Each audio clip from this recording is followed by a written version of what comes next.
Albert Fernand Séverin Roche est né à Réauville le 5 mars 1895 et le soldat français le plus décoré de la Première Guerre mondiale. C'est une véritable histoire de super-héros américains comme seul Hollywood sait les inventer. D'abord refusé par l'armée en 1914 car jugé trop chétif, il finit par s'engager malgré l'opposition de son père. Il est alors envoyé le 3 juillet 1915 au 27e bataillon de chasseurs alpins engagé dans l'Aisne. Bataillon surnommé « Diable bleu » par les Allemands. Albert se porte volontaire pour aller détruire un nid de mitrailleuses. Rampant jusqu'aux tranchées ennemies. Il parvient à proximité d'une casemate allemande et jette plusieurs grenades dans le tuyau de cheminée autour de laquelle se pressaient les Allemands. La position tombe, il y a plusieurs morts et les survivants se rendent, croyant être attaqués par un bataillon entier. Albert revient à sa base avec les mitrailleuses et 8 prisonniers.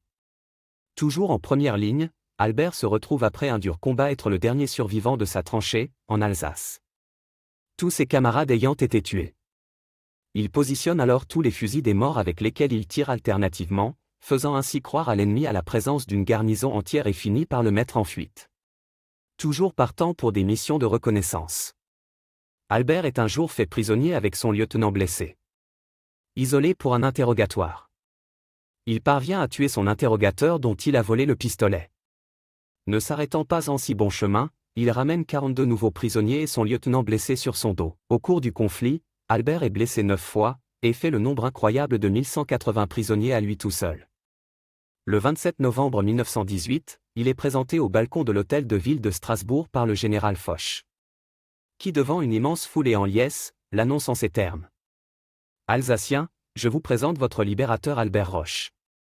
C'est le premier soldat de France. Le 11 novembre 1920, il porte, avec 7 de ses camarades, le cercueil du soldat inconnu lors de la cérémonie à l'Arc de Triomphe. À la fin de la guerre, Albert retourne chez lui à Valréas dans le Vaucluse où il travaille modestement comme cantonnier. Il s'y mariera et y fondera une famille. Il est engagé comme pompier à la poudrerie de Sorgues. En avril 1939, il y est renversé par une voiture. Transporté à l'hôpital Sainte-Marthe d'Avignon, il y décède le 14 avril. Et voilà. Si vous avez aimé cette vidéo, cliquez sur j'aime ou abonnez-vous. À bientôt sur Passé Simple.